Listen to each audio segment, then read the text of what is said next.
Hey dear friends, welcome to your channel AW sir.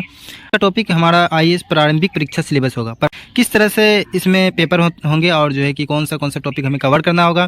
तो सबसे पहले मैं बताते चलता हूं कि इसमें 2 पेपर होंगे, paper first, paper second. Paper first में आपका सामान्य अध्ययन से क्वेश्चन आएगा, जैसे आपका हिस्ट्री, ज्योग्राफी, पॉलिटी, इकोनॉमिक या फिर साइंस एंड टेक्नोलॉजी, इन्वायरमेंट, ये सब। और पेपर 2 जो होगा उसमें आपका 10वीं कक्षा के स्तर का मैथ आएगा, सीसेट जिसे कहते हैं, सिविल सर्विस एप्टीट्यूड टेस्ट।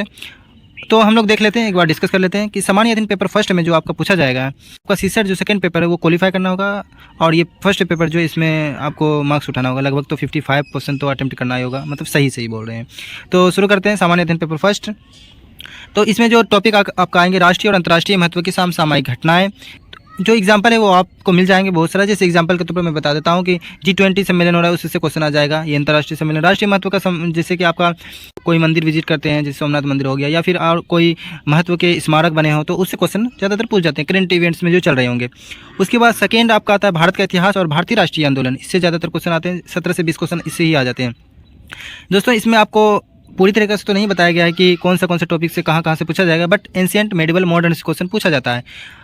ज़्यादातर मॉडर्न से क्वेश्चन पूछ लिया जाता है, मॉडर्न बहुत इंपॉर्टेंट हो जाता है।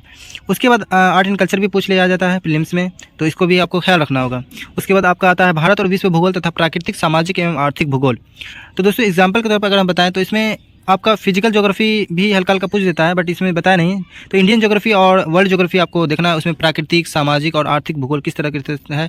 जैसे आपको विश्व भूगोल में जलवायु पढ़ना है, टुंड्रा प्रकार की जलवायु, या फिर सवाना प्रकार की जलवायु, या ब्रिटिश प्रकार की, इस तरह की जलवायु पढ़ना है। भारत के भूगोल में नदियाँ के बहाव, उद्गम क्षेत्र, या फिर किस तरह की नदियाँ डेल्टा बनाती है, कोस्टल एरिया आपको देखना होगा। सामाजिक, आर्थिक में आपको देखना होगा प्राथमिक, द्वितीयक और तृतीयक क्षेत्र के आर्थिक क्रिया। तो भूगोल में किस तरह से किया जाता है, तो इसको आप ध्यान में रखना है प्रीलिम्स में। इसमें भी लगभग आपको ज़्यादातर क्वेश्चन आ ही जाता है, 10 से 11 क्वेश्चन आप देख लेना। लेकिन भारत का भूगोल को आपको थोड़ा सा डीप में जाके पढ़ना होगा, नदियों का बहाव, ये सब। ओके, आगे चलते हैं। तो इसके बाद आता है पॉलिटी, भारतीय राजतंत्र और शासन, संविधान, राजनीतिक प्रणाली, पंचायती राज, लोक नीति, अधिकारों संबंधी मुद्दे। तो आपको इसमें संविधान को अच्छे से पढ़ना होगा, जिसमें पार्ट 1 तो पढ़ना ही है, पार्ट 2, पार्ट 3, जिसमें मौलिक अधिकार आपको पढ़ना है, फंडामेंटल राइट्स।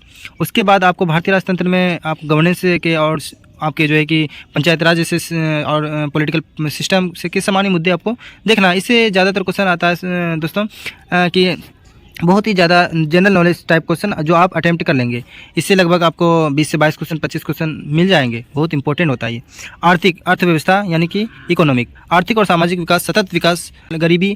आप इसमें सतत लक्ष्य जो 2030 का 17 है ना, SDG गोल, तो उसको भी आप देख सकते हैं। गरीबी, समावेशन, जनसांख्यिकी, सामाजिक क्षेत्र में की गई पहल, ये सब आपका अर्थव्यवस्था में आ जाएंगे। एग्जाम्पल के तौर पर बहुत सारे एग्जाम्पल है, योजना से क्वेश्चन आ जाती है। उसके बाद सरकार द्वारा कई योजना चलाई जा रही है, जैसे कि मैंने बताया पहले।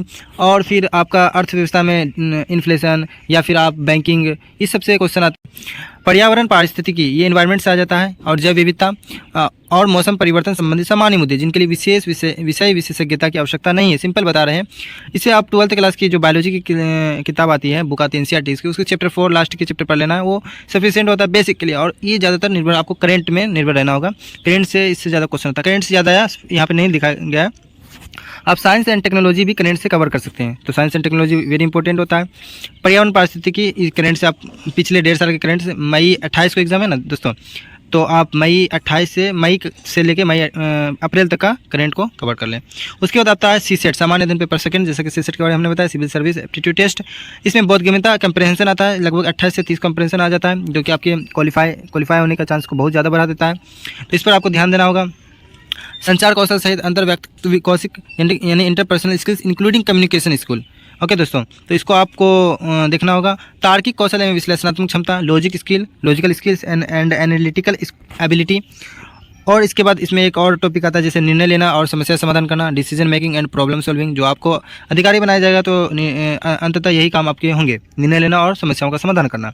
उसके बाद सामान्य मानसिक योग्यता, जनरल मेंटल एबिलिटी। और लास्ट आता है आधारभूत संख्यन, यानी कि 10वीं कक्षा के स्तर का बेसिक न्यूमरेसी पूछा जाएगा, जिसमें कि SCF, LCM, ये सब पूछा जाएगा। और दोस्तों, ये कहाँ से पढ़ना है और कितना पढ़ना है, कब तक पढ़ना है, कौन सी किताब से पढ़ना है, ये भी मेरे पास है, बट इसको एक ही वीडियो में डालना मुश्किल हो जाता है। इसलिए दोस्तों वीडियो को अभी समाप्त करते हैं। Thank you very much, bye.